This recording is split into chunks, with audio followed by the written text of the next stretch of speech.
a playlist original. Hello, everyone, and welcome to another episode of Back to the Blockbuster Presents Deep Dives with Owen and Gaius. How's it going, buddy? It is going great. Episode 5? Now, I Four. think it is. Is that right? We're on episode 4 now. Yeah, yeah. Oh, we're I on know episode 4. That's right. Your it's all, second pick. yeah, my second pick. It's all going by really fast. Even though it's every other week, it feels like each new one is like all of a sudden it's like our new thing now.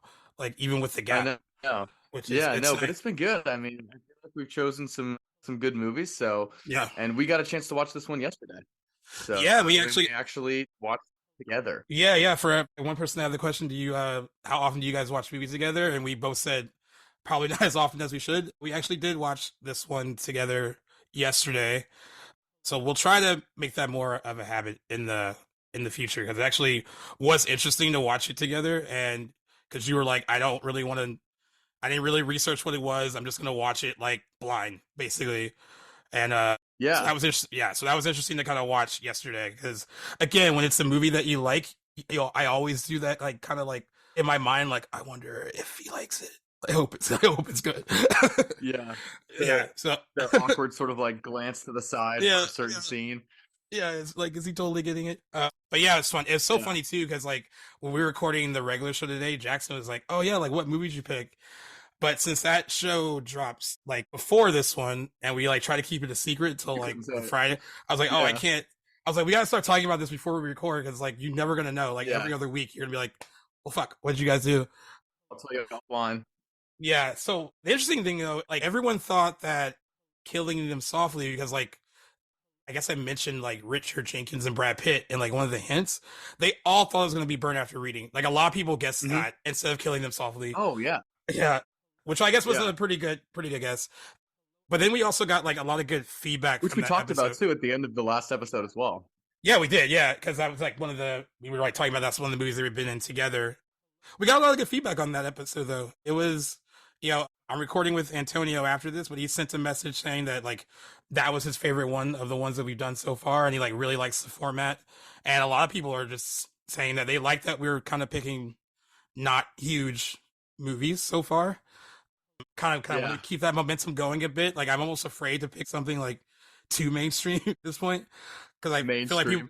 I Yeah, I think you feel like mentioned people. yesterday, you said you're like, yeah, I don't want to pick like Batman Begins or something, Yeah, something like I mean, that. like how And I many? mean, I totally agree. It's like It's true. it's like one of those things where I mean, the movie's been out and it's so popular, like one of those mainstream movies that sort of all the things that we would mention in that, like let's just say Everyone's down the talked road about. we'll give our own opinions on it, like Yeah, many episodes from now, but it's like everything that we would say has already kind of been said, probably for right. some of those more mainstream movies. So it's good to kind of find ones that are a little bit more of a shot in the dark or something Yeah, that someone might have seen. I mean, most of these movies that I've picked, I've seen like once, right, maybe a couple times. And right. so it's like it's kind of nice to revisit it and find something that's like a little bit off the beaten path.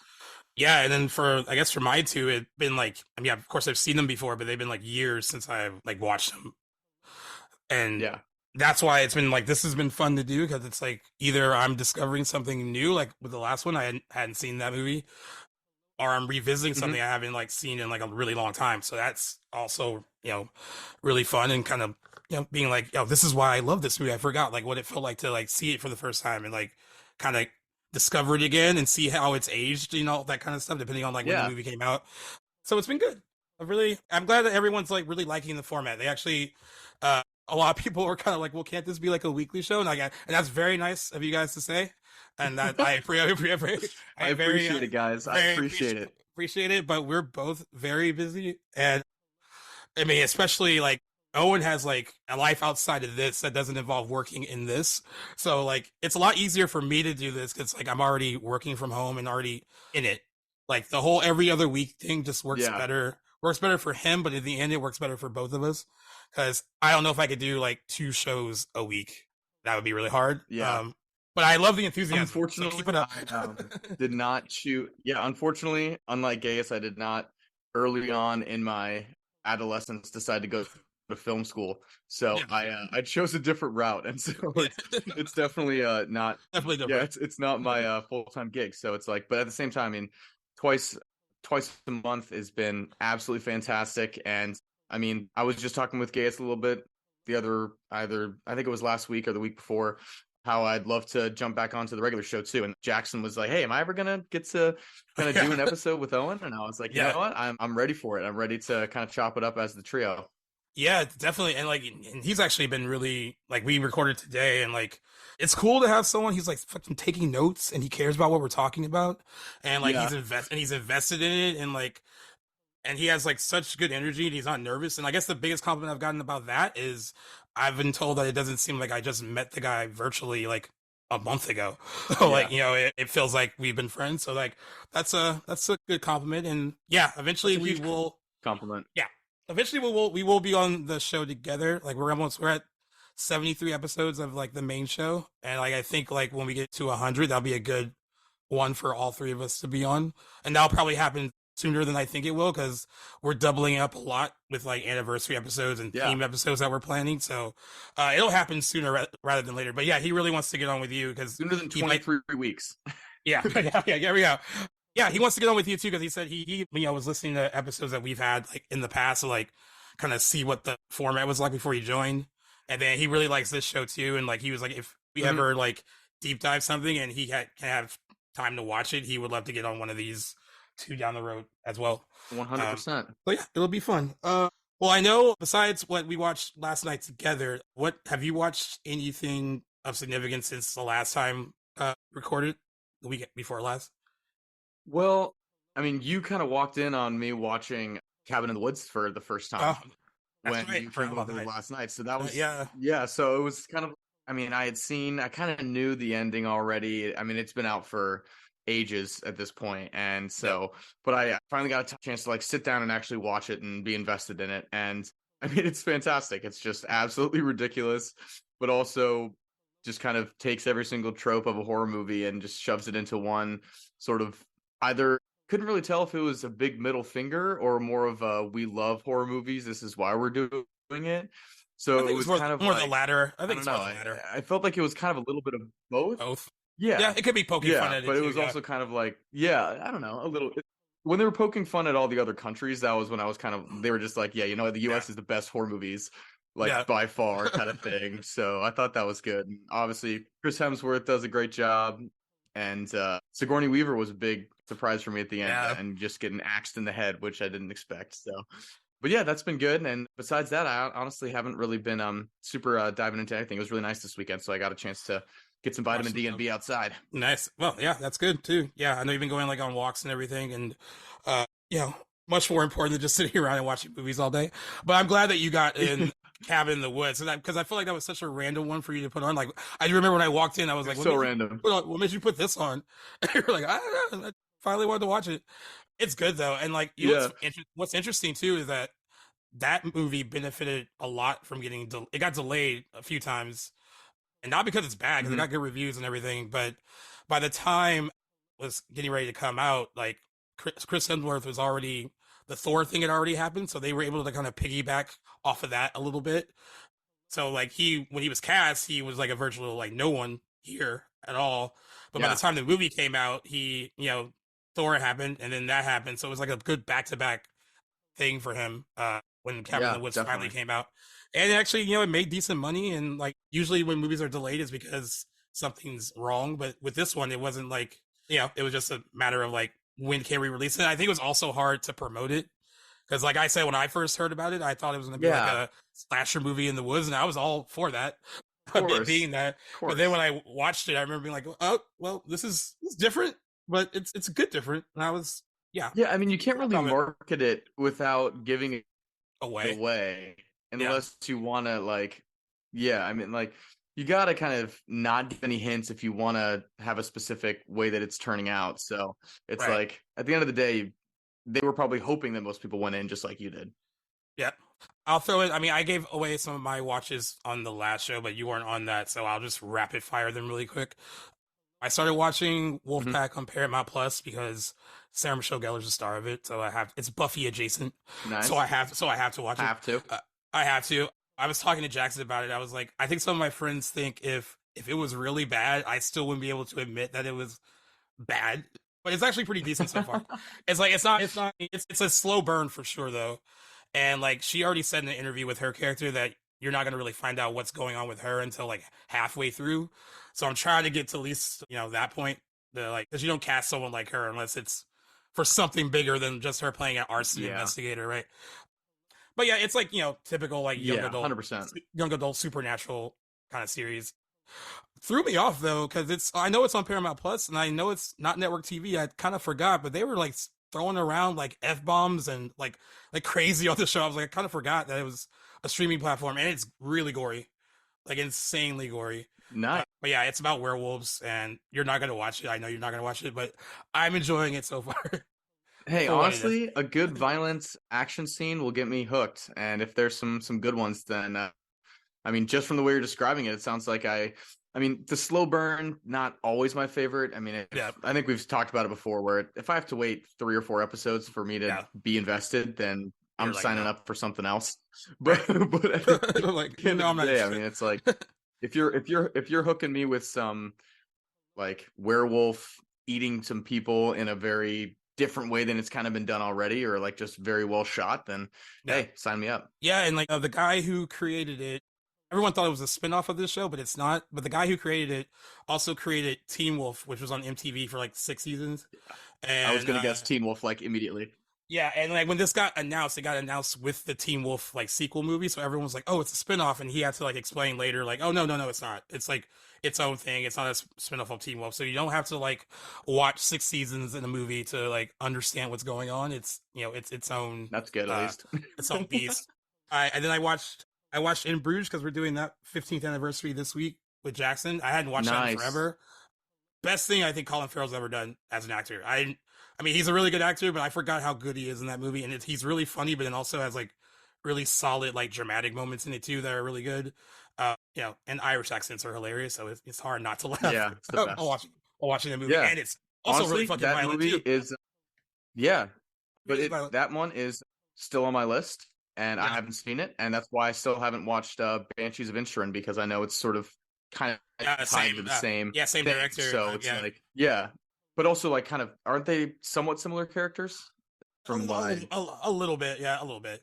Like the vibe, and it's also it's not like a sequel. Not the same, not a sequel. No, it's just the same guys. Like Brendan Gleeson was also in Bruges. Yeah, love Brendan Gleeson. Yeah, honestly, Colin Farrell starting to work with Martin McDonagh, who directed that and Seven Psychopaths. Like that changed Colin Farrell's career, because he always a pretty good actor, but like when he was starting out, he was doing like a bunch of mainstream movies, and then he started partying a lot, and he became known for being that guy. He was just like always recall. He was just always like, he became more for being a party dude rather than as far as talent. And then like he never got into like too much trouble, but I think like he had a kid, and I think that helped a lot. And then he started to like focus on doing like smaller movies, and In Bruges was like one of the smaller ones he started doing around that time. And then from there he just started picking like really interesting projects that weren't just trying to be mainstream. I think he cared more about Did you see The Lobster? Like, I did.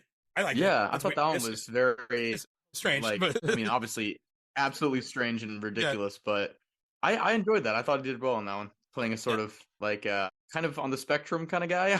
I guess everyone's kind of a little bit. Yeah, I was like, and then I watched True Romance and Natural Born Killers, because that's what we're talking about tonight with Antonio on his podcast. I hadn't watched those movies in forever. Natural Born Killers is a trip.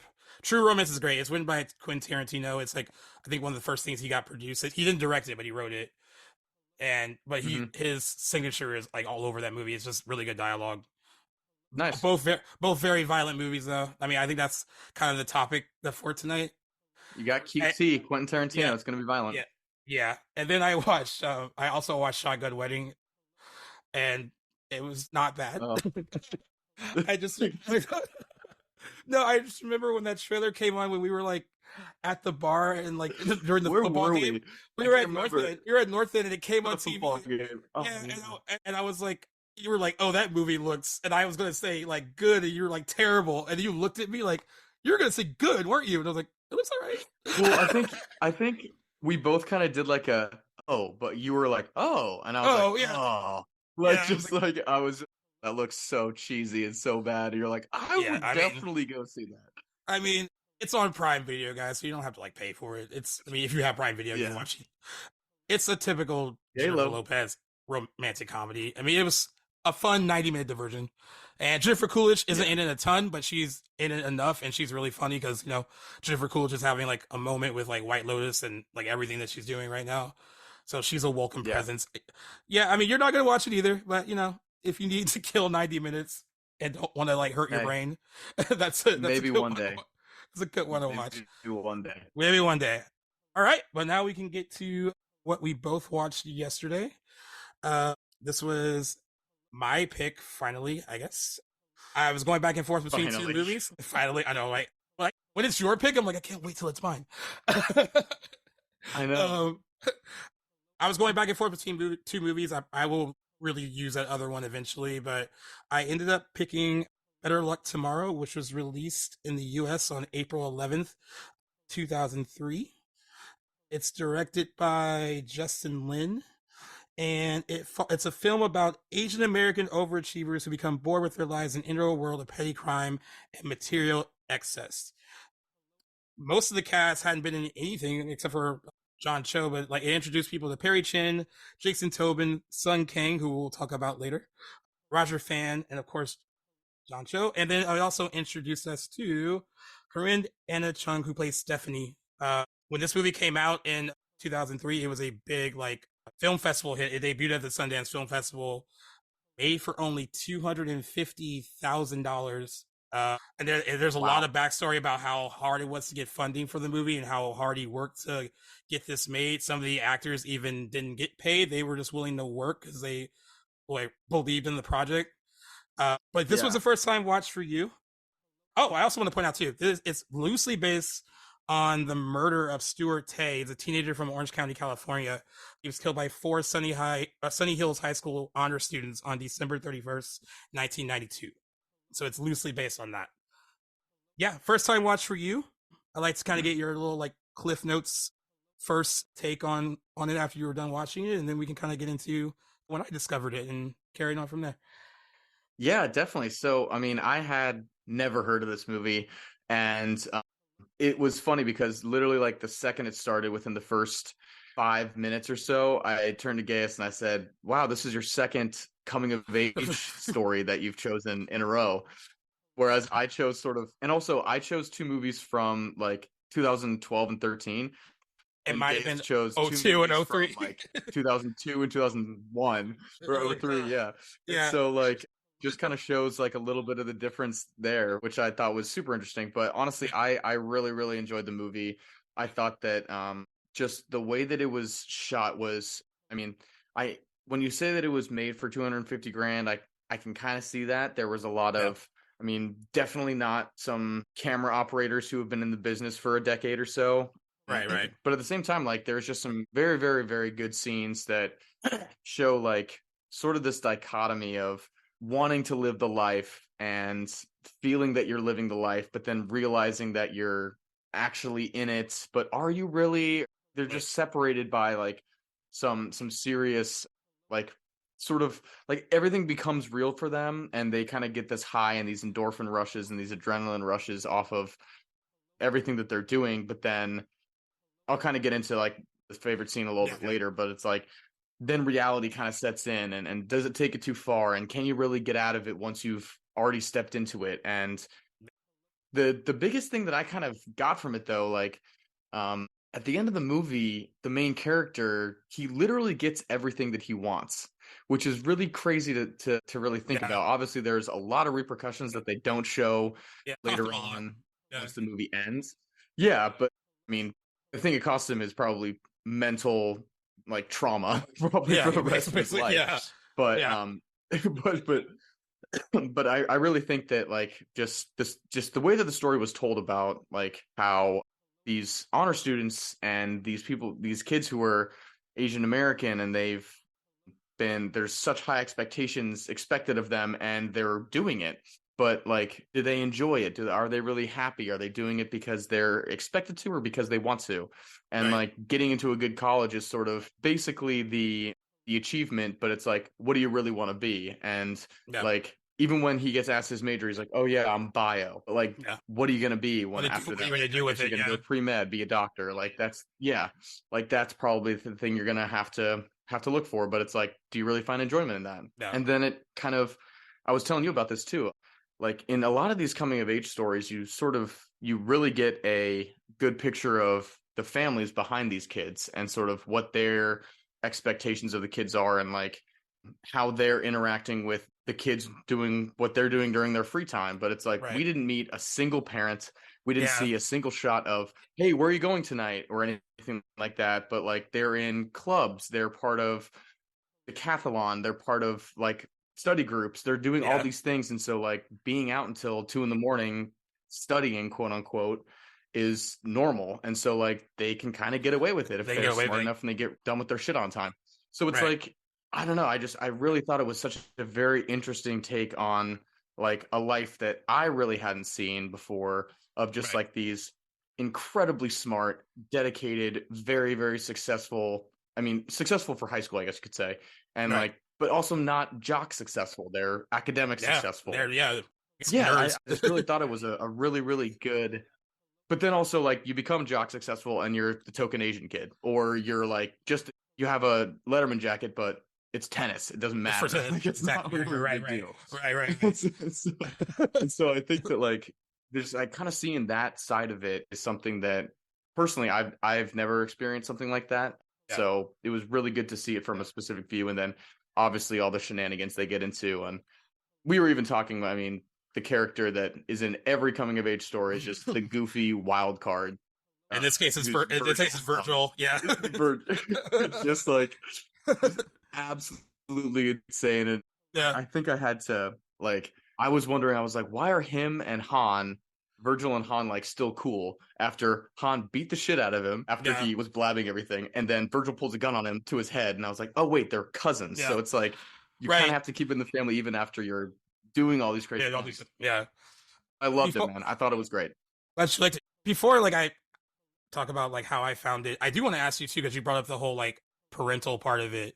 Did you like the fact that there really was no parental presence in it? Like, did it feel realistic to you to not have it, or was it like felt weird that like, okay, well, there are like they have like no, they're not showing any parental supervision for like any of these kids. I mean, when I was a senior in high school, my parents were definitely around, and like there wasn't a lot Yeah. I can. I mean, I couldn't get away with like everything. So like, I was like wondering how you felt about them not really kind of showing like the parental side of like the stuff in this movie. I thought it was an interesting take. I mean, I think some things were definitely dramatized. Like, if it's 2 a.m. and you hear your kid going Yeah. like constantly all night, like I would probably as a parent be wondering what the hell is going on. Like, so there are Yeah. definitely, and like him waking up with like, you could probably see a change in his face after he's doing all this cocaine and stuff. Yeah. So it's like, Nosebleed. there's definitely some aspects of their behavior that would probably trigger a parent to be like, yo, you're not okay. Like, what's going on? Talk to me. But that wouldn't have driven the story forward. It would have just been a tangent that he would have lied about and Yeah. continued to kind of do what his thing is. So it's like, wouldn't, I think it was a great take, because having the parents in it wouldn't have progressed the story whatsoever. At all. But it was just, to me, it was just completely interesting, because like that's the first time that I've really seen something like that. I mean, even in Superbad, where it's all about the kids, you still meet some of their parents and they kind of Right. talk about it a little bit. Yeah, that's true. But like, yeah, I don't know. I just, and also that was over one night. This is over like an entire year. Better the year. So- Yeah, exactly. Yeah, I agree. Well, so I think it's interesting that we brought up the whole like I did pick a movie. The first one was from 2002. This is from 2003. I guess what's standing out to me the most about this time period, it's like right when I'm like in film school, like starting in film school. So I'm discovering movies like Yeah. this a bit more, like independent movies a bit more. What pushed me towards this movie when it was even hearing about it before it came out, I had a friend Kyle and actually told you that he was kind of like the guy Derek in the movie. Not as douchey as Derek. Like definitely came off he had Yeah. like kind of demeanor that was Yeah. like, you know, I'm smarter than you. Kind of Kyle was better at like kind of like still making you feel like you're friendly with him and stuff like that. Yeah. Our senior year, like my group and his group became really close, and then we were like really good friends like 2 years after high school before like everyone kind of like different people moved away and stuff.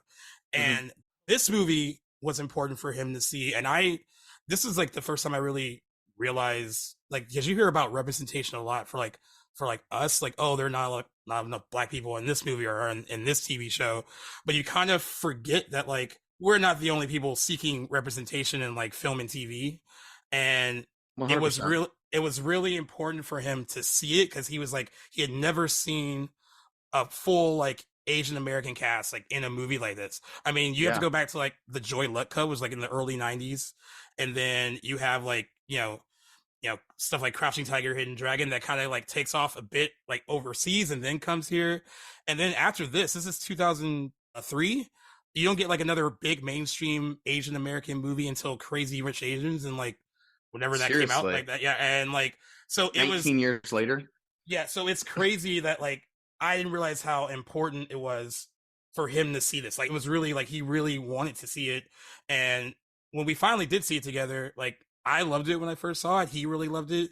We also brought some of his friends who were Asian that had like mixed feelings about how they were portrayed in the movie. Like, if you want to be represented on screen, do you want to be represented as like a bunch of teenagers who get into like, selling cheat sheets and then like progressing that into drugs and then like, and then of course it gets even more darker. Then it gets darker as it goes. And we used to have like really interesting talks about how they were like, I wish that wasn't the look they were giving us. So there was like a back and forth about like, I like this for us because, the fact that people like MTV was behind this project and wanted it to get made with, an Asian American cast and like, that's important, but like characterization is also important. So it started this whole interesting debate about like, is that okay what you're seeing on screen? Like, is it just good to be represented on screen or do you want to be represented in a positive way on screen? And I guess to play devil advocate is that like, white people aren't always portrayed in the best light in their movies. Black people aren't always portrayed in the best light in some of our movies. So I kind of looked at it that way, where it wasn't like we weren't stereotyping them or making them look bad. It was just like this one group, this one subsection of this high school representation is what we're looking at. And I didn't think there should be any like offense taken that this was the movie that you guys were getting. Like I kind of that's how I kind of felt after I saw it. But I definitely agree with you in certain points on that. It's like if there was 10 other movies over the next 9 or 10 years or whatever that had the same representation, then I would say, like that's okay. But if this is the only one that they kind of had within a certain, like basically a decade, it's like, that's kind of like, that would basically be the only perception that certain like people would think about Asian honor students in high school. Right. And it's definitely crazy because like a lot of these, I guess, first generation kids who were growing up at that time, it's crazy because we were saying Soon Kang is 50 now. So I guess it's like definitely. It was so crazy. Then. So there's been a lot of generations since then that have grown up Asian American and have grown up like they were born in California. Their parents might have also been born in the States and everything like that. So it's like there's a lot of different and they go through a very different thing and a very different experience than I would even say white and black people. So it's like there's a lot of different representation out there, and I can definitely understand why some of them are like, oh, this is really the take they're going to make. But I really love the fact that the coveted girl and the sweetheart of the movie was also Asian American and she was adopted. They didn't really push that, but you could tell. And like, that was, I love that they didn't make a big deal out of it. The guy was just kind of like, oh, like you're, like he opens the door and he's like, what the fuck? So confused. I thought that was hilarious. That was funny. But like they don't really kind of show it in your face. It's mostly about the characters. But I've said this before too. It's like, yes, representation is important, but at the end of the day, like if you're gonna make a movie, you're not gonna make a movie about successful honor students who go to school and do it. Like there's no story there. It's just good kids being good kids. So it's like at the end of the day, you really have to make something. And like this was an interesting plot that some things go wrong. They kind of get into some certain bad ways. And like if nothing happened, then it wouldn't be a movie. That's true. That's true. That's very got to happen. Some bad things have to happen, and like you have to have some people that are going down the wrong path in order for there to be some controversy. So I agree with you, but if there was more, I'd also agree with your friends. Like this shouldn't have been the only one. There should have been more instances and more movies about Asian Americans and their growing up in California, East Yeah. Coast, wherever it is. I think this was probably Northern California. I think that's, or I guess Orange County is Orange County, yeah, where it's Orange somewhat County. based in, Yeah. but Yeah. there just should have been more. Yeah. I agree. I mean, I will say though, like I think like being 17, 18 then when this came out, and like, we always talk about how like certain people could have like can't have conversations like this without it being like heated. What I loved about after we saw this movie, Yeah. and that was part of the conversation of like why some of them loved it and why some had issues with it or like thought it was problematic. It was a healthy discussion about the movie though. It wasn't Yeah. like an angry debate. And the fact that we were having that kind of talk at like 17 or 18 after seeing something like this, I kind of wish like I'm impressed. most people could do that. Like, I mean, like grown as people can't do it now. So it's like, Nope, it they can't. not at all.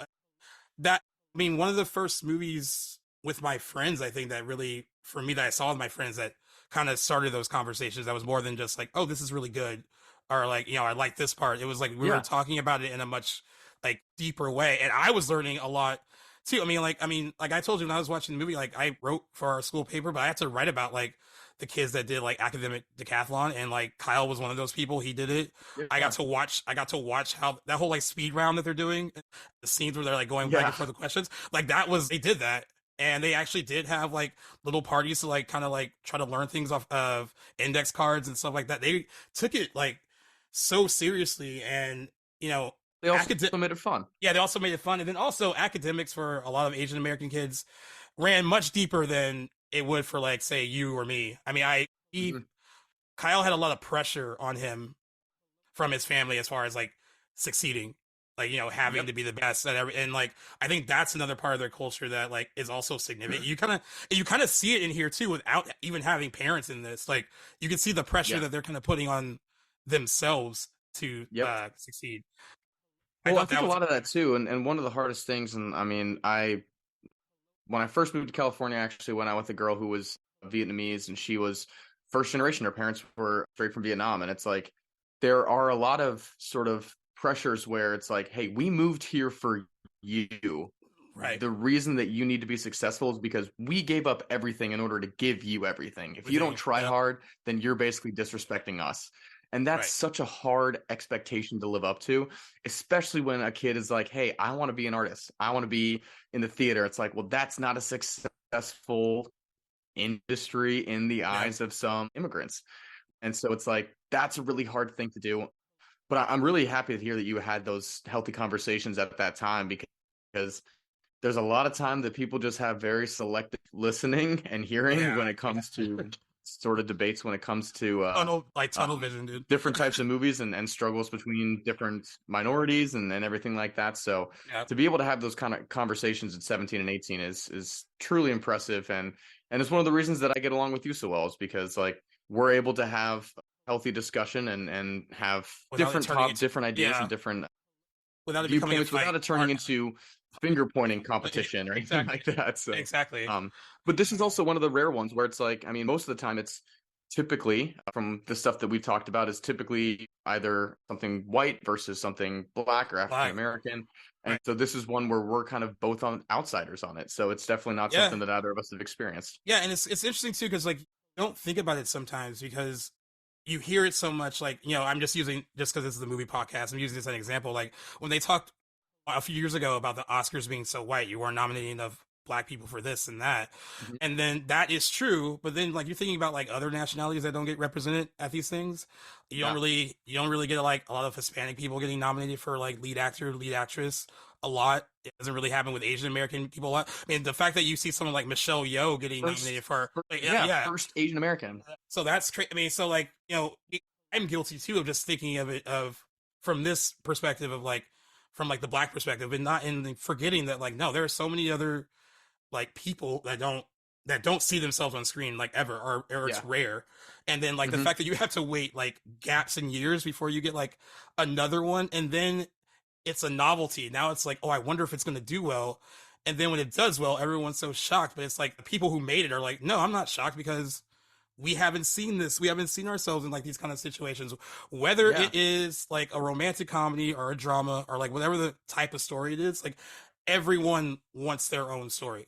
And 100%. that's why I'm like, we've all had like the high school story for, for like white kids and black kids and stuff like that. But like, We've even seen it this, in almost pretty much every single demographic. And so yeah, this was the first time I'd seen it from the viewpoint of a high schooler that's Asian American. It's like, yeah. that's And something that was it new to me. follows the same beats as like, because like the way it starts was like when you meet Ben, like, he's an overachiever.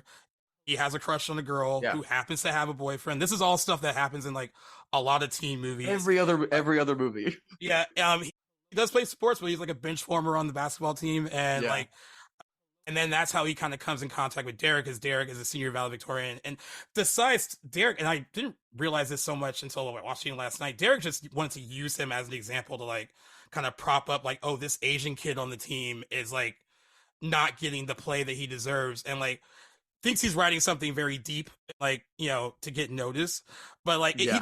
he doesn't care about, at least No. I read it, like he doesn't care about Ben, like at No, least not like at when he all. first at all. No, Like he just thought it was a good story to give himself a good platform. I mean, they even say that he won an award for it.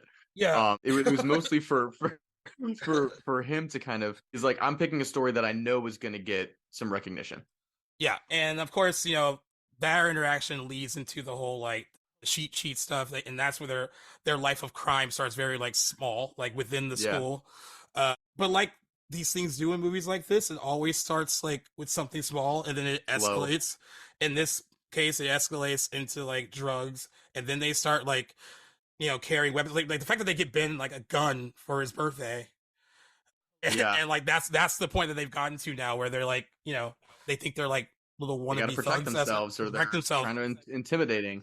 I think we both pointed to the scene that like is the best for Yeah. both of us, and it kind of sets where the story kind of goes from like, oh, this is innocent kind of petty stuff to like something more serious. Yep.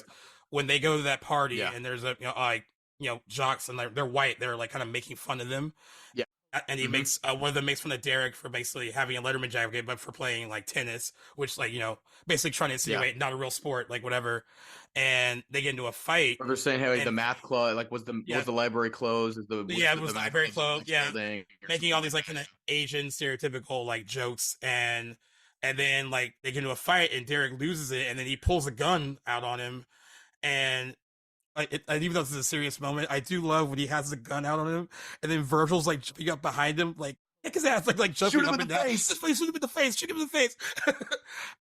And then they feel like hard in that moment, right? But then when they're like driving home and like thinking about what just happened. Well, I think also too, like before we get to that, it's like Virgil is basically telling Ben, like when he's beating up that guy, he was basically like, hey, listen, like we've kind of decided to do this. Right, like, this right. is the next step.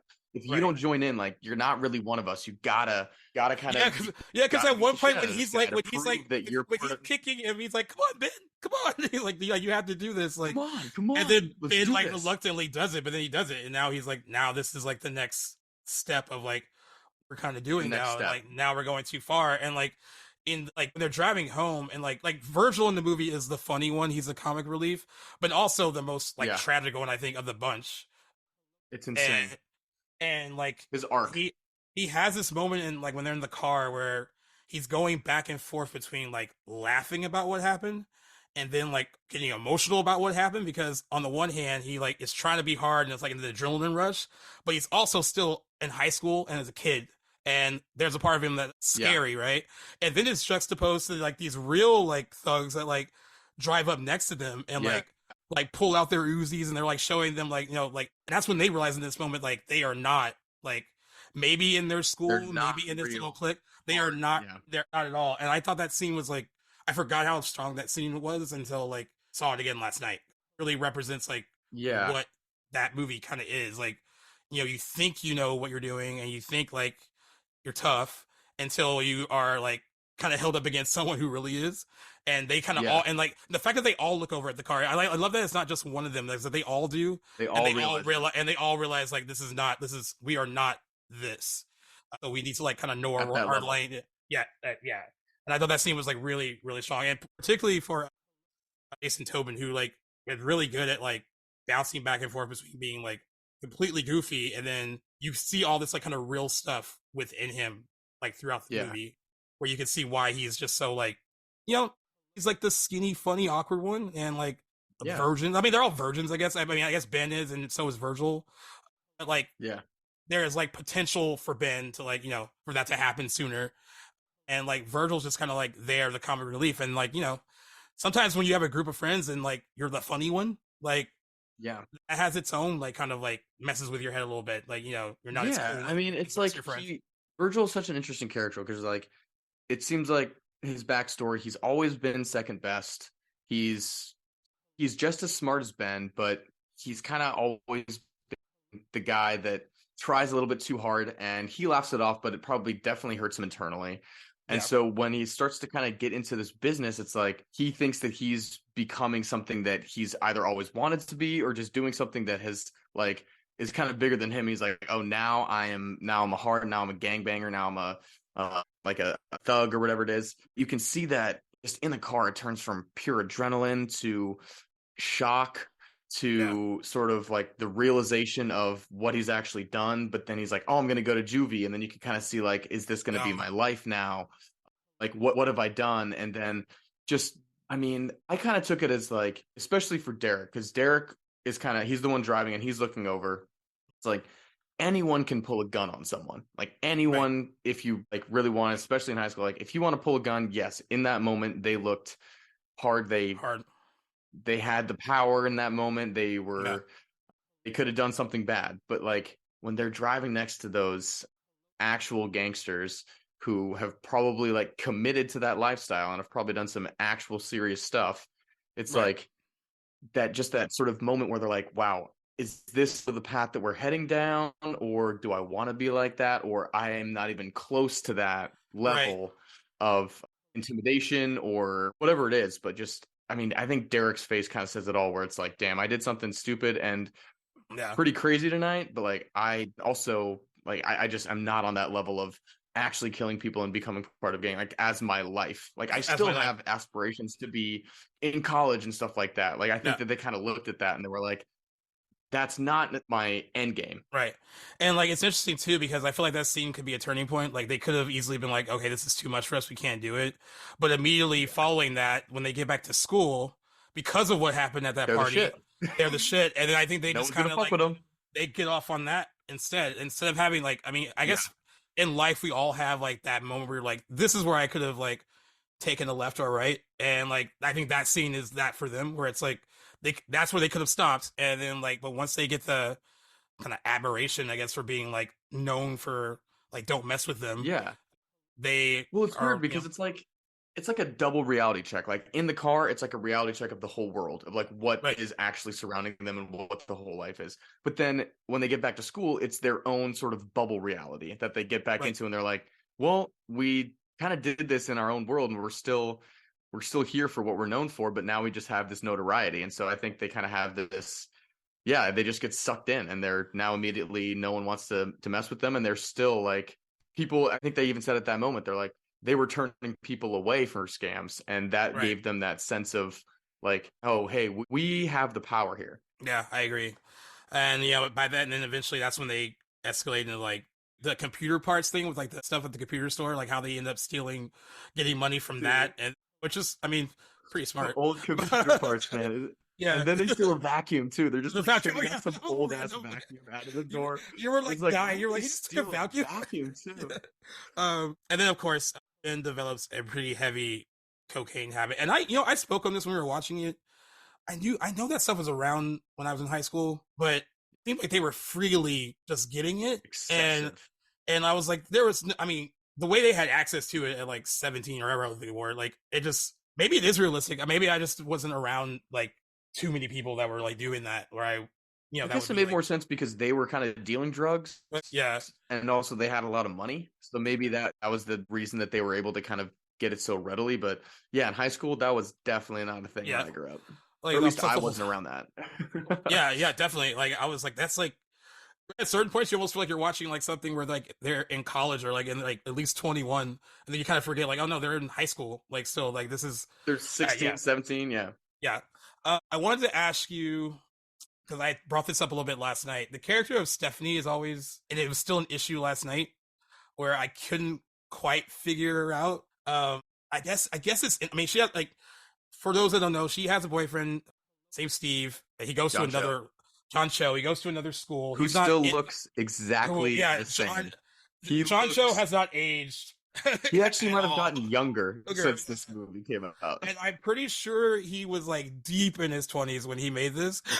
He was definitely not like high Yeah. school age, but he goes to another school and he's not really into like the student act, like, extracurricular stuff that Stephanie's into. So he doesn't want to go to like Winter The Formal. bullshit formals and stuff. Bullshit formal. Like he's like one of those people that thinks he's much deeper than he actually is too. Like this doesn't mean anything. Like what is life? Like that kind of person.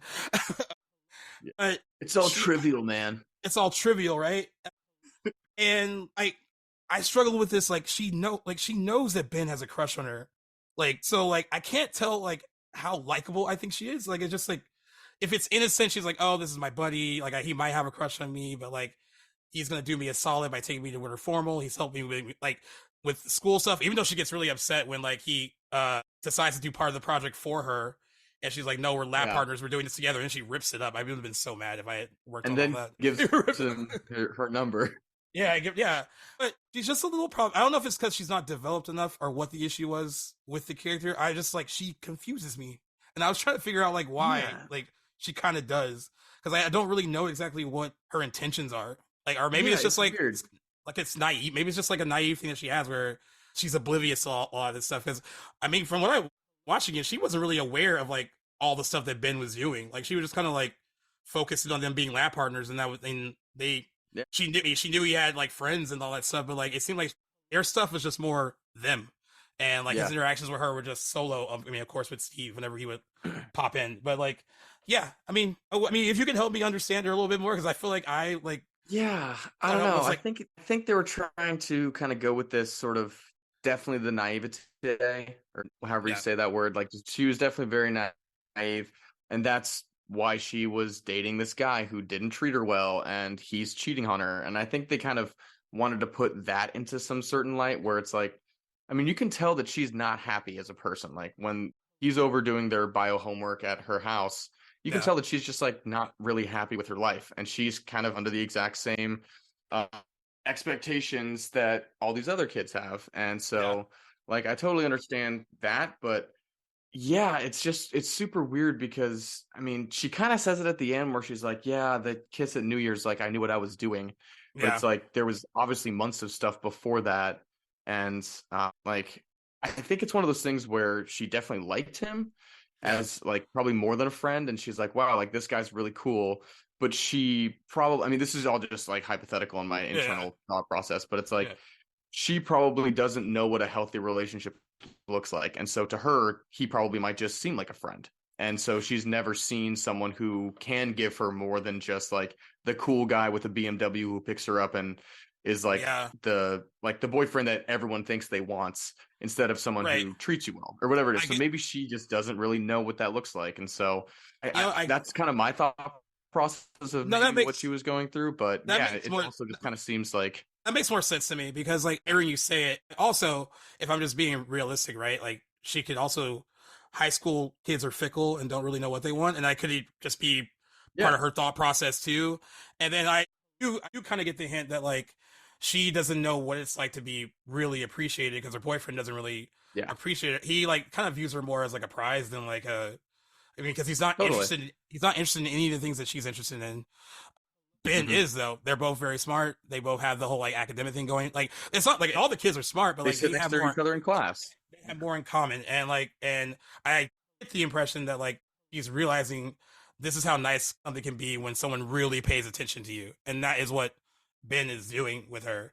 I guess like I was confused, like on like I was like, how aware is she that this guy has a big crush on her, and like is she okay? But I guess like for her, she's like, hey, she could have had absolutely no idea, dude. In high school, I had no idea what any like if you were like or not. Absolutely no idea. So it couldn't just be that. But then you're right though. I mean, she does the kiss on New Year's Eve, and then she says at the end that she knew what she was doing. Like like I think in a lot of ways that she probably just wanted to feel wanted. I just like such a like that. It's cringy, awkward the way that kind of triangle is set up, especially for Ben. I mean, like, and the fact that like Steve calls it down. He's like, "Yeah, I know you have a crush on her. It's cool," Like, but like in a You want to take her to condescending, dance? yeah, but almost in a But also, condescending way that like he yeah, knows that like you're not going to get her, and I yeah. think that is what kind of escalates what happens like later in the movie. Then yeah, But and like that's the way he's talking to him. He's like, yeah, you can take her to the formal. Nothing's going to happen. Like she's still going to he's end like, you up can with do it for me. the rest of the year. Like I Yeah, don't care. He's and like, the tone, nothing is yeah, gonna go on. the tone of his voice is like, I know nothing's gonna happen beyond like whatever you guys do in this school year. And even though like John Cho doesn't have like a lot of scenes, like a ton of scenes, like I completely got his character from like the jump. Like this is who this guy is. Like he thinks he's better than everyone. He sets up that whole score for them later about like robbing his parents. Like Hmm. you know, he just spoiled, entitled, like they don't understand me. I got to give them a wake up call so they can like really get like he thinks he's more deep in Even existential though than he he's actually already going is. to an Ivy League school, he's already Yeah, going to rich prep school. He's rich. He lives in this town.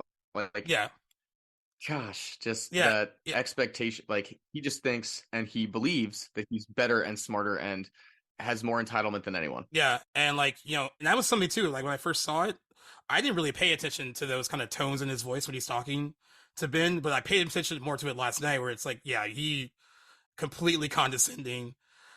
Even though it's interesting too, because he alludes to them being friends. He like feels like, I mean, this is what friendship probably looks like for him. He But probably has like, no idea what a friend, like a real friend, what a is. friend Yeah, is. But like, no, like you're full on like taking advantage of like you know this guy's like loyalty, to your girlfriend, like doing the things that like you don't want to you should be do, doing. you should be doing, and like, and also, I mean, thinking about it from like from Ben's perspective, like that character, that is also a real slight on your ego and your manhood to kind of be like put in that position by someone like, hey, like the friend and take her out, and like kind of emasculates him a little bit. And I again, that's why I think Yeah. that, and then that explains a lot about what happens at the end. But like, Well, it could also make but that, him also start to feel, yeah, I am not good enough. I'm not nearly as cool as Steve. right, and because Ben, even though he goes through the whole thing with like the cocaine, like all that stuff, as far as like holding in like his whatever his anger is, he's pretty good at it throughout the whole movie until he's not. And like, I mean, we talked about like what Yeah. Virgil goes through, but I think Ben had like that whole school year was just like holding all that shit in, and then eventually just it Yeah, explodes. he's pretty good at staying level-headed, and I feel like thinking before his decisions, making sure things were smart before they did it, except for massive amounts of cocaine in order to give him a bloody nose on his birthday. But Yeah, of course. um, I want to point out the scene that we mentioned too. Yeah, There's a lot of ways that you can do drunk act, but when John Cho does his sort of drunk, like yeah, he shows up, it's like he shows up and you don't really know that he's yeah. drunk, and then he just kind of starts to Listen say to him talk. things When he that are a calls, little bit, when yeah, he he just calls starts to Derek, he talk calls and Derek D Rock. D-Rock, He's yo, like D D-Rock. Rock, D Rock. Yeah.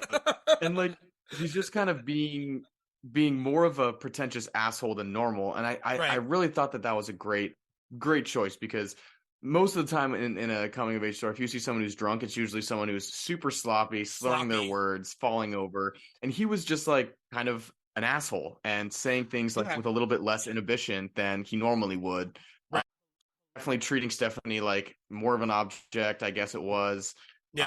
Being mean to her friend, like she's friends with Ben, and he's just like, oh hey, there you are, like what are you The- two, like is this the I love Stephanie club, like just kind of being that was another really funny drunk a thing. total dick. Yeah. And yeah, like That was I just thought hilarious. that was a great representation of like just what being like an asshole drunk can be, but also not doing it in a sloppy way, which a lot of movies do.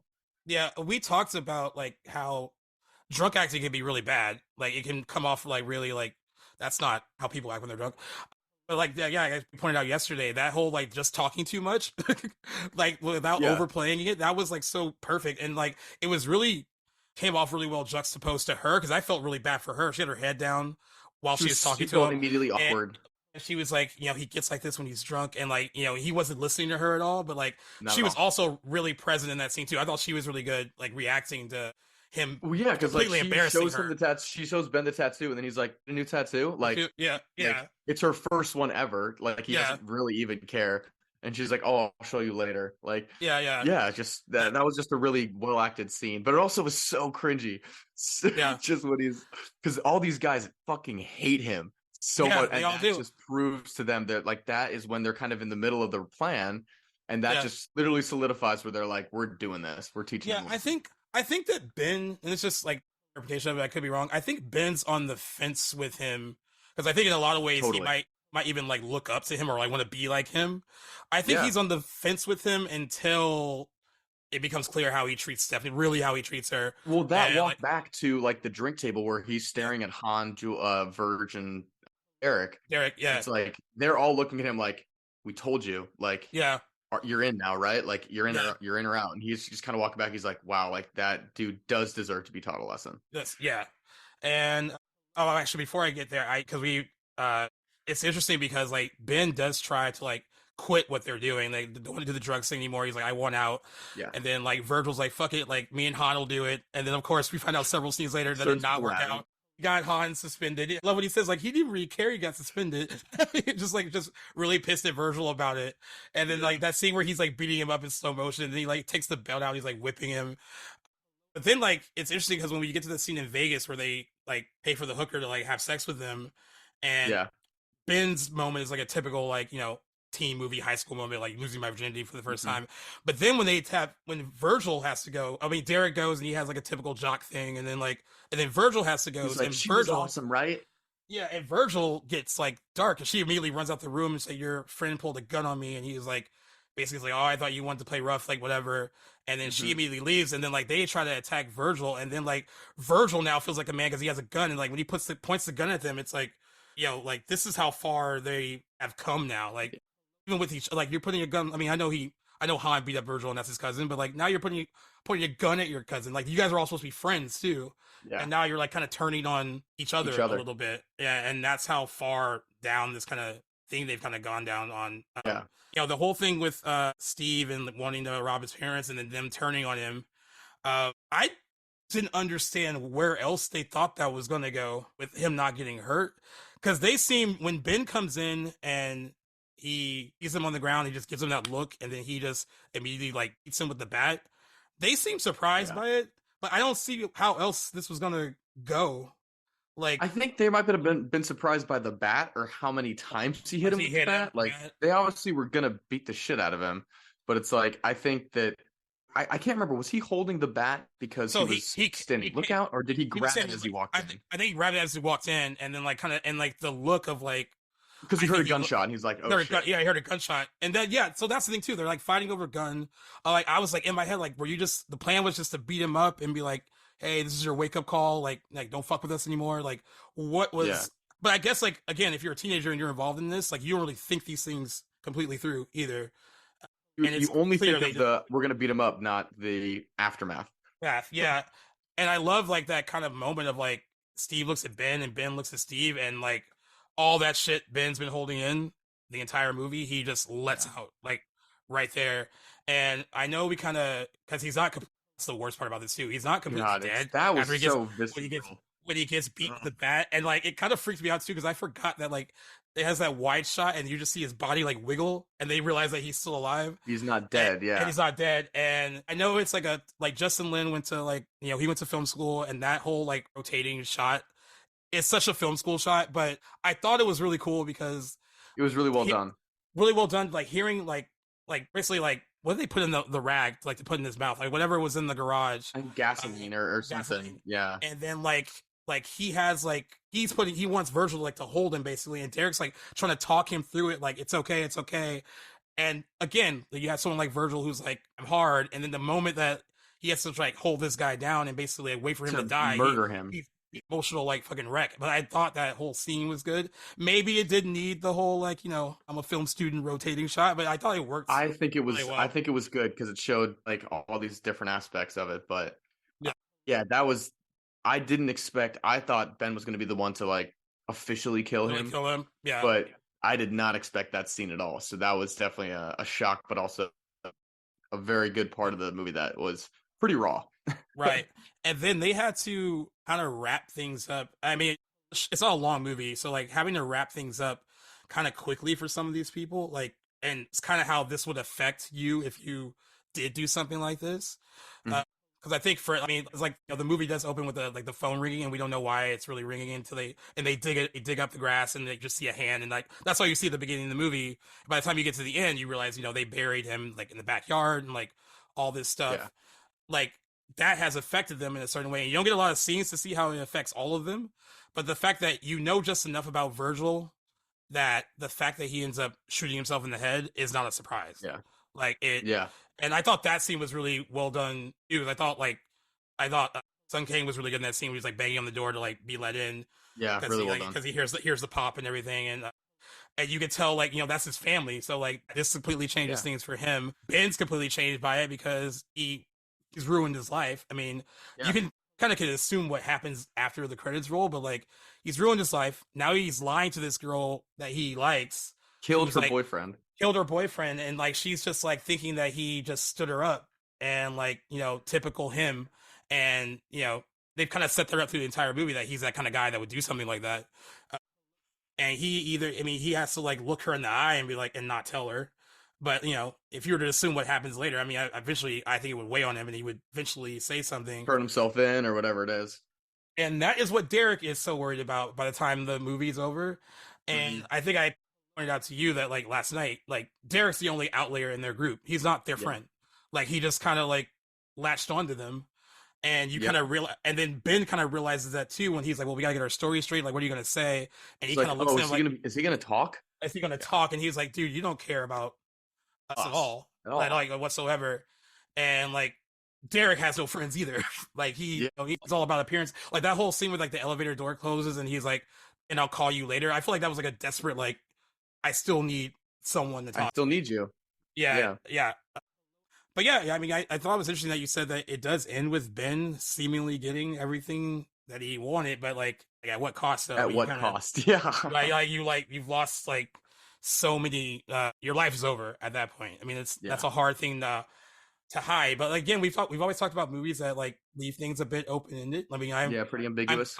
I'm glad there's no like we didn't see them get arrested or anything like that. We didn't need to. I mean, it was just like I think we all can assume like what happens with them next.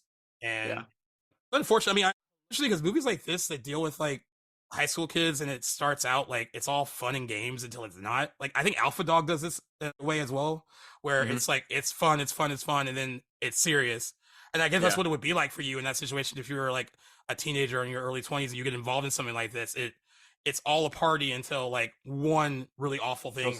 Something real happens. And then and that's what happens with them. And like I said, and we said like they have so many moments where they can get out of it and like stop it, and they're just kind of high on that like kind of we feel cool kind of thing. And I mean, for a lot of movies that are like this, I think for me, I think this is like one of the better ones to kind of deal with like that kind of like adolescence, and it's cool to see, like I said, from a different lens. That's not just mine or yours. Definitely. Like to like and like also realizing while you're watching it, even though it's a movie about with an Asian American cast, is like everyone's kind of gone through that kind of like awkward phase or like whatever is going on like that they're going through, like trying to be the overachiever or like wanting people to like you or like all this kind of like it's all universal. Caring a lot about what your image is and everything like that. Yeah, it's completely universal, and that's why I kind of balk at like that idea that like can't have movies like this with like different nationalities because like we're all dealing with the same shit and everyone's human at the end of the day. Yeah, and deserve to have like your own stories told like that. But yeah, I like I said, it was a movie for me when I saw it that like I'm glad it sparked conversations like that, and I would hope like even people listening to this that we were able to kind of bring that into the conversation too, like and like the importance of that of what this movie was back then. Like I said, it's too far and in between. Like there's all these gaps between movies like this. Like you would think like even Crazy Rich Asians like. I mean, I know that the sequels are in limbo for different reasons. It's because like everyone's so busy, but like, why hasn't anyone else made something like that in like a really long time? And you get someone like the Daniels that take a chance on like someone like Michelle Yeoh and like Hugh Kwan and do Everything Everywhere All at Once and like take a chance on them and like movies like that. I mean, like it's important. Like I mean, at the end of the day, I think seeing yourself on screen in these kind of roles, it's like really important. And I hope that hope that more people make movies like this. Kind of in the future. Do you have any final thoughts on like what the movie did for you at the end of the day? Yeah, I mean, just think it's a great show of. I really like what you said and kind of wrapped it up well with like everything seems like a party and it's all fun and you're making money and things seem like they could. It's like it's too good to be true and it's never going to end. I'm going to be young forever kind of thing. And then something Yeah, real happens and you got to deal with the consequences. Even if you kind of get what you're looking for, there's a lot of cost and in this case trauma and legality along yeah, the way. But no, I think that each character and each actor did such a great job portraying just different types of people. Like there yeah, weren't two characters that were the same. And yeah. I that's what agree. I think was one of the best things about it was each kid was going through similar things, but none of them had the exact same personality. And that's something Exactly. that I think is really important because no two people are the same.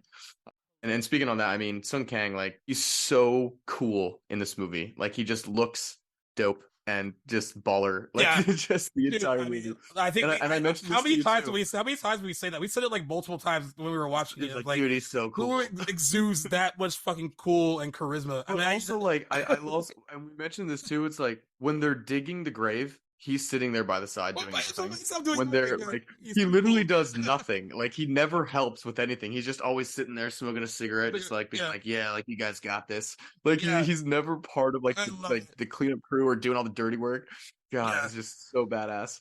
Uh, No, I really think that this movie did a great job with taking a coming of age story and putting it in it, like you said, different lens. And I highly recommend this movie to everybody. It's definitely a fun watch, and if you don't laugh at Virgil's pants when they're doing the can drive with those goddamn baggy things that could literally basically be a hot air balloon, then yeah. we don't have the same sense of humor.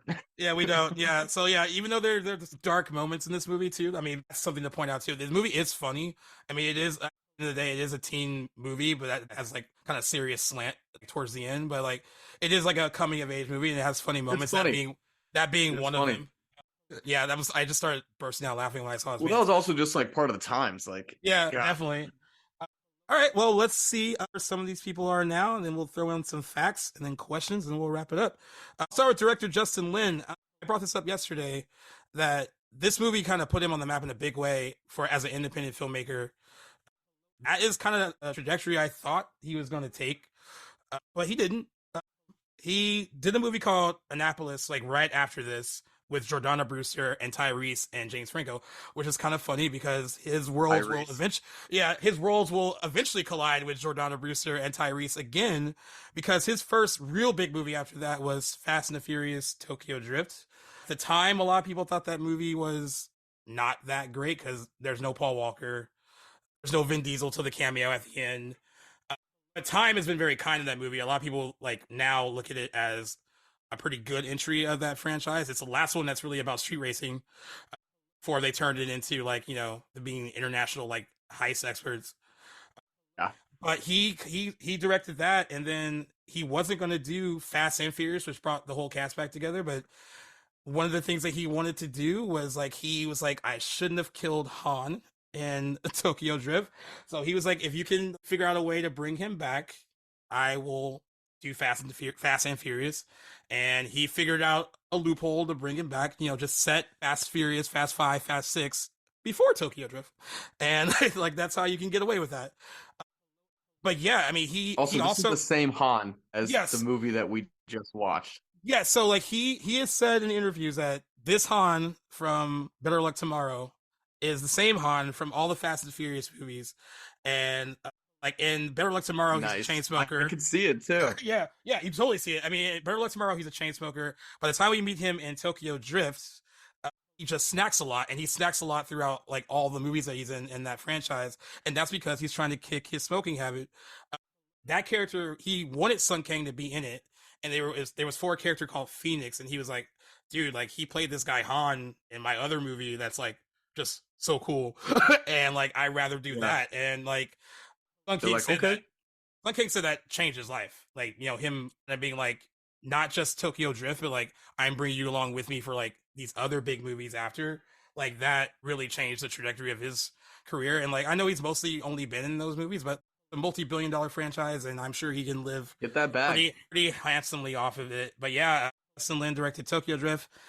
And then Fast and Furious, Fast 5, Fast and Furious 6. He sat out for Furious 7, that was directed by James Wan. He sat out for The Fate of the Furious, that was F. Gary Gray. He came back for Fast 9. He was in the middle of directing Fast 10. Something happened with him and Vin Diesel. He left midway through filming. It has a new director, but Justin Lin will be fine. I think he has like a lot of projects that people want him to work on now, and I think the fact that he shows that he shows that he can handle big movies, I think that's good for a studio. But I would love for him to like go back and do something like Better Like Tomorrow, like a smaller, like more intimate movie. I mean, we talked about that with Denis Villeneuve, with right? maybe a few more dollars than $250K. $50, yeah, that. Parry Shen, who played Ben, he been in a few horror movies. If you're a horror movie fan, he is in at least 3 of the Hatchet movies. They're really big horror movie fans. My buddy Ryan, that I went to high school with, was on General Hospital for 4 years. He actually worked with Parry for 4 years while he was there. Parry has been on General Hospital since 2013, playing Brad Cooper. And also is very funny on Instagram. I follow him. He's a really funny dude. Also hasn't aged much either. He hasn't aged. I think it's some in the genes. He hasn't aged at all whatsoever. No, of course not. John Cho too. Gosh, we all can't believe that. He looks exactly the same. Yeah, other than the fact that John Cho hasn't aged, he also has been very busy since this movie. Of course, he's in the Star Trek films. Harold and Kumar, y'all know him from those movies. He's in a movie called Searching a few years ago that's really good. He's worked consistently, since being the MILF guy in American Pie. He's worked consistently since then. So good for him. Good for John. And then played Stephanie again. Sorry. That was her first movie. I didn't realize until we were watching it in the credits. Was introducing her, and she hasn't really done much since. Yeah, she hasn't done. She's done a lot of short films and stuff, but not much else. Yeah, not much else. And I think also it's also pretty disheartening that most of these people are in their 50s now. When we were watching it, I was like, this movie feels so frozen in time for me, 2003. That when we were looking up their ages, I was like, she was born in 1974, and fuck, especially even when they haven't really aged physically. It's it still feels like it was filmed last year. Jason Tobin, who played Virgil, he's been on the show Warrior, which I heard is pretty good. I haven't watched it, but I heard it's pretty good. He was also in Fast and Furious Tokyo Drift playing Earl, and he also played the same role in Fast 9. There's a cameo of Fast 9. Justin Lin likes to keep it all in the family, which is pretty cool. If you love it. If you want to keep giving people chances, that's awesome. And then Roger Fan, who played Derek, also in Annapolis, another Justin Lin movie. He hasn't really done a lot. He did play an FBI agent in Fast and Furious. A lot of these people still kind of work consistently, but not doing a ton of mainstream stuff. But being a working actor is all that kind of matters. I think for a lot of these people. Exactly. Good for them. You get to kind of still be under the radar a bit. Yeah, and let me throw some facts your way. We decided to stop calling them fun facts just in case there's a really bad one, dark one in there. Yeah, so we already mentioned that Sun Kang's character Han is the same Han from the Fast and the Furious movies. According to an April 2003 NPR radio interview with Elvis Mitchell, Justin Lin's production company was on the verge of folding unless he can secure a certain amount of funding. Lin had essentially resigned himself to failure, but on a whim called a celebrity he had met once in Las Vegas. That celebrity was MC Hammer, who gave him $10,000 to finish funding Better Luck Tomorrow. MC Hammer. And then he went bankrupt 3 years later. Justin Lin said that he had maxed out all his credit cards paying for the movie himself and needed extra money. And MC Hammer actually had a copy of the script, loved it, and gave him the rest of the money to finish making the movie. Wow. That is awesome. Can't touch this. Yeah, exactly. Jesus, I knew that was coming. Sorry, that was real bad. In a Q&A after the screening at Sundance, one audience member asked the filmmakers if they thought they were being irresponsible by portraying Asian Americans negatively. Renowned film critic Roger Ebert stood up and shouted at the man that Asian Americans can make whatever films they want about whoever they want and do not have any obligation to represent their people. Pretty ballsy. Our boy Roger. And boy Roger Ebert, rest in peace. Yep, the film was financed with credit cards and with money raised independently by the filmmakers. The actors all deferred their salaries, so they all worked for free. Good for them. That's fucking crazy. That is insane. And February 2016, Justin Lin recalled when was struggling to arrange financing for Better Luck Tomorrow. He was told by his studio, if you make it an all Caucasian cast, we'll easily give you the money that you need to make the movie.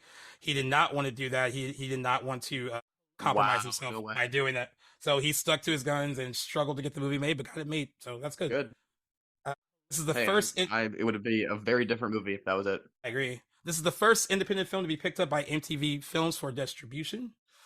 Um, this film is loosely based or inspired by the 1992 murder of Stuart Tay, an Asian American youth who was killed by 4 of his peers on New Year's Eve in Orange County.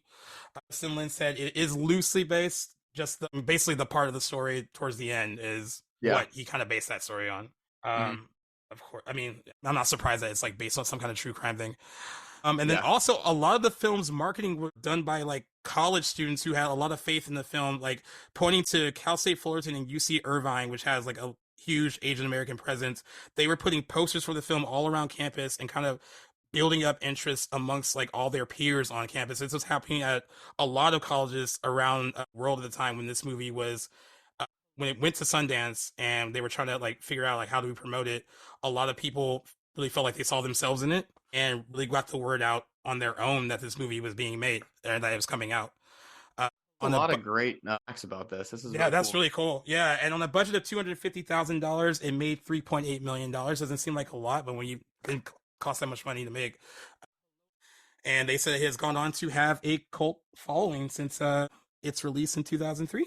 So there you have it, guys. Anytime you quintuple your money, I mean, and more, you should be pretty happy about that. You should be pretty happy about that.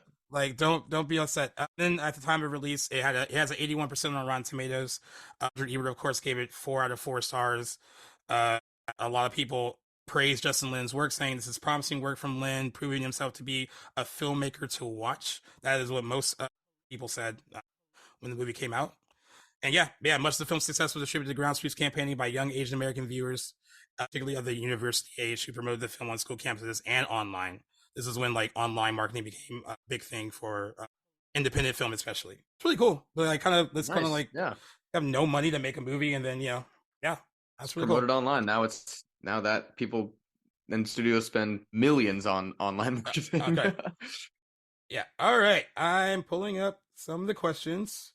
As always, guys, we are deep diving movies for you, so you can deep dive with us and get to know us better. One question for Owen, one question for myself, and then one for both of us. And I'm just pulling it up to make sure I get the person's name right. It's from Twitter. And it's at podcast_father. Owen, I know you represented the casual moviegoer when you got on the podcast, but have you changed how you viewed movies since doing this show? Do you pay attention to different things as far as like script, technical aspects, acting a little differently since doing the show now? Wow, that's a really good question. That's a really good question. Yeah. I think that sorry, my cat is about to attack me. Sorry. He's a third member of the No, that's a really good question. Yeah. I mean, I definitely think that I have thought about movies and started to think of them in different lights, especially with the script. I think that before certain dialogue, like something in Killing Them Softly, like that would have been like, oh, like why are they talking about this, or why are they having this weird monologue? I think that dialogue especially is probably one of the biggest things that I've looked at differently. Also cinematography. I think that before I was just like, oh, that's a beautiful scene, that's a really great shot of a mountain or something like that. But being able to analyze different shots in certain movies and also seeing some certain shots and being like, that wasn't really well done. I think being a little bit more critical of certain things, but also finding more enjoyment in things that I didn't really think about before in the past. I would still say that I'm a casual moviegoer, but I definitely like after talking about things more consistently out loud rather than just thinking them up here in my head, it's definitely given me a different perspective on what to look for, what I enjoy, and also certain things that like certain choices that directors make, the purpose of people like me. And then I'm like, well, I didn't like that, even though I know you made it for the masses or something like that. So I definitely think that my perspective's changed, but at the end of the day, my heart and soul is still one of the people. Yeah, that was a good question. I mean, that was an interesting thing to like kind of think like maybe how your view of a movie might have changed like since doing this? Like, yeah, that was a really good question, man. All right, at Mr. Wizard Gaius, which show do you enjoy Thanks, doing the podcast most? father. Father. Yeah. What show do you like doing the most and why? To give you a cop out answer, I'm sorry. I don't like one more than the other now. Kind of both work together at this point. Like, there would be no this one without the other one, if that makes sense. Uh, I think Yep. it's helped a lot that I have someone like Jackson on the main show that, like, I really riff really well with, and like, he really knows what he's talking about and knows what he's doing, and like, really cares about like what we're Very doing, and good like, take. and he's really good at like, like, he's not just kind of just winging it. You can tell that he's a movie fan. He represents what kind of Owen represented when like Owen was on the main show. Like, he wants to write like a screenplay, but he really is a casual moviegoer and just a fan of movies, and that makes it a lot more fun. He's very intellectual. Like, he has a lot of really good points.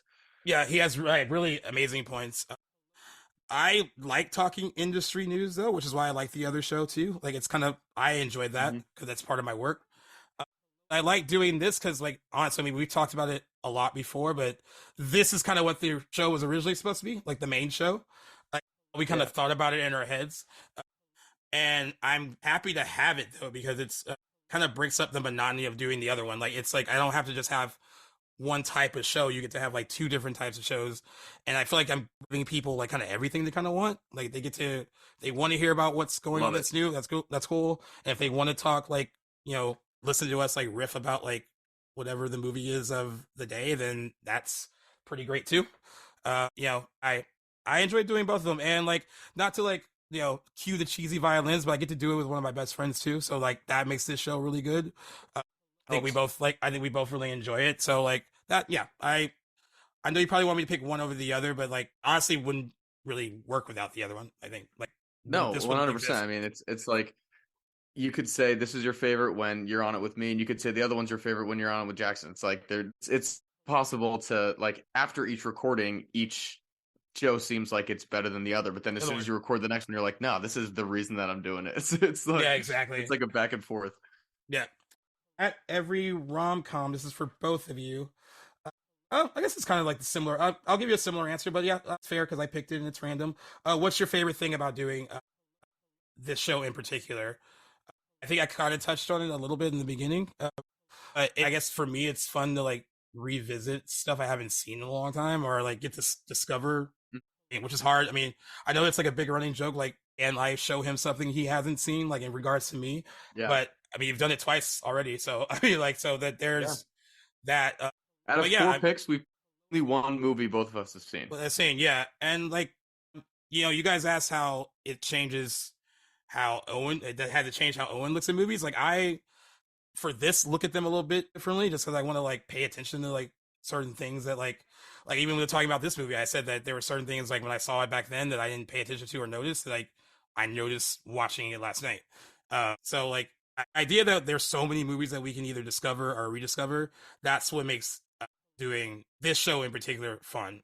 And then also, like I said, like, we had a really good discussion about like a more serious aspect of the movie, which is about race and like, representation, and like that conversation wasn't met with like you said, like finger pointing or you're wrong. It was like, just two grown-ups just listening to each other and like giving their opinion. Totally.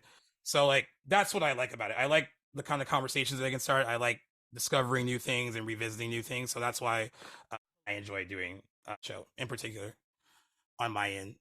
Yeah, I definitely one of my favorite things too, and it's one of the main reasons that I like it too. It's like, when we have talked in the past, like when we're out with a group of friends or something like that, like whether or not it's at a restaurant or a bar or whatever it is, like, we love to talk about movies, but there's also a lot of different people that want to chime into certain things, and maybe we get to talk about something for 15 or 20 minutes.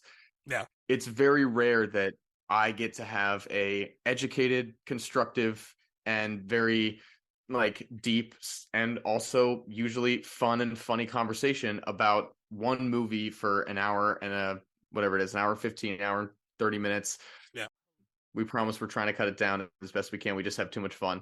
No, but like, it's very rare that like both of us get to kind of just have a certain amount of time to let our thoughts just kind of go and run free. I mean, you get to do it because you write a lot of stuff and like you're a writer, so you get to put that stuff out. But for me personally, it's like rarely do I get a time to really just let my thoughts just kind of go and give my perspective in longer than short 5-10 minute bursts. And so being able to really say what I'm thinking and also have time to respond to certain things that you say that make me spark a different about a movie that I hadn't thought about, or even when we're watching the movie and then having this conversation, like I'm formulating different opinions within 24 hours of what I want to say. And even just as we're talking, the conversation flows just so naturally that it's just nice to be able to have more time to discuss something rather than Yeah. just a quick, casual, fun conversation with sometimes 6 or 7 people that all have different opinions and you really can't get a word in. So Yeah. that's one of the things I love about this show. Yeah, and I think I've mentioned it before. I think Owen is my only friend in like real life that I actually talk movies with. I mean, of course, I do it for work, and I guess I can count Jackson, even though it's virtual. Like we talk about movies now, but like everyone else, the conversations about movies is very like, "Oh, did you see that? Yeah, was it good? Yeah," and that's the extent of the conversation with most of my Yeah. friends. So yeah, so Or like, who was that actor? Who was that actor? yeah, yeah. Yeah, I don't know. I don't remember who that. It's like, oh gosh, come So on, Owen's man. the only friend that like I actually talk movies with. That's like in my normal like everyday today life. So I think it's cool. Like I think what we've talked about before is like bringing those conversations and like just doing it in front of a microphone, and you guys all get to like listen to it, Expanding it, yeah. and you guys seem to enjoy listening to it. Like I mean, that's the most surprising thing about this to me is that like we Yeah, keep getting people want to we hear keep what you getting have to say. we keep getting feedback of like how they like listening to it. So it's like it's cool. I appreciate it. Like and it makes us enjoy doing it more. I mean, I think like glad that you guys think that we actually are having like really good conversations and that they're fun and you can tell that we're having fun and that means a lot to me. I mean, at least you're entertained and like that's Hey, a really good part. it means a lot to me too. Yeah, so it's fun. Well, thank you, buddy. It was another good one. Uh, as always, guys, Owen's pick will be next. He'll be back week after next on here. Once Is again, we that will not tell. Valentine? Is that like a Valentine's Day episode? It'll be the I oh, I think it's guess the the week after week Valentine's after Day. the Yes. week. Yeah, So the 24th it'll yeah. be. So as always, we're not going to tell you what his pick is here. We're gonna have you guess it later. I think he kind of alluded to what it might be yesterday, but I don't know if he's gonna change his mind. It was a strong option, so I haven't fully committed to it yet, but it's definitely up there. Yeah, and I'm gonna start thinking ahead to mine. I'm gonna try to not pick something from 2002, 2003. I'm gonna try to like branch out, and I'm gonna also I'm try not also to pick. gonna look up and see. I'm gonna look up and see this movie that I like kind of picked and see what year it came out because if it's 2012, 2010, okay. Oh, good. And All then right, please before. I'll also try not to pick a coming of age story. All right, there we go. So Hey, you can that pick whatever you want. That's the that's whole true. point of this is you That's true. can literally pick whatever you want. That's true. I still want to be like, they're gonna expect it. Like they're like, I wonder what coming of age story he's gonna pick this week. It'll make their guesses on Instagram and Twitter easier. So much easier. Yeah, yeah. As always, yeah. You'll of course you'll see me every week, and then you'll see Owen every other week on our deep dive spinoff. And the great thing about both shows now, Jackson does the outro for the main show, and you do the You outro don't for have to this do one. the I don't outro have at to do all. it, and Jackson's so good at it. Like we did it today, and it was just so smooth. I was like, thank God. Like I don't have to like do this anymore. So There like, you go. yeah, you guys are awesome. So like, take it away. Well, guys, yeah, thank you for tuning into another episode of Deep Dive with Owen and Gaius. This is one of our favorite things to do. I'm glad we get a chance to just talk about movies, and we've picked some really fun ones, and two that Gaius has picked that I have not seen, and I am thoroughly happy that I hadn't seen them before, and now I'm really glad, and I encourage you all to see this one as well. It's just been a great time and an entire list of ones that I want to get through. So can't wait to keep doing more. Thank you guys all so much for listening, whether or not it's on Spotify, Google, Yahoo, Bing podcast. I don't even know if they have one, Like but everyone. just anywhere you can get a podcast, you can always listen to Back to the Blockbuster. Keep tuning in. We really appreciate it. As always, huge shout out to Playlist. They've just done an amazing job just supporting us and just letting us be creative and letting us do our own content. So it's just been such a great partnership with them. We always want to give them a huge shout out. So thank you, Playlist. Yeah, tune in on, I guess this is going to air Friday. So in 2 weeks, the 24th will be finally my pick. I love how you said finally too, because now I feel like I say finally. You're finally mine. I have a chance to pick something. Yeah, I know. Oh, and by the way, So, I yeah, did forget to really mention appreciate it. this. I forget to mention this. We'd like to tell you where you can find the movie. I couldn't find anywhere streaming for free. He went rented it last night. Yeah, You I do just have rented this. it on the Microsoft Store. If you do have the Stars add-on on your Prime Video or Hulu, you can watch it for free. You can just watch it for free there. I convinced work to pay for it. Though we didn't use it last night, he ended up renting it. Because But of it me. is, Because yeah, of because me. yeah, Tell it. It was all yeah. because of me. I used to own it on DVD, but this girl Nicole borrowed it and then moved to Santa Cruz and then took it with her and then never brought it back. But Nicole, yeah, if you're listening, that yeah, shit is back to Gaius. He needs the hard copy. yeah, I need a hard copy. And we did with Killing Them Softly. We will link where you can find Better Luck Tomorrow at the bottom of the description of the episode, just in case you guys are interested in watching the movie and maybe watch the movie and listen to the deep dive and you kind of learn something you didn't know before. So there's that. So yeah, hope you guys really enjoy the episode. Thank you once again. Thank you, Owen, once again. Appreciate it. Until next time, guys. Always. Peace. Until next time, guys. Appreciate it and keep listening because we're not gonna stop. And you might also you might hear me on the regular episode sometime soon. So keep tuning in.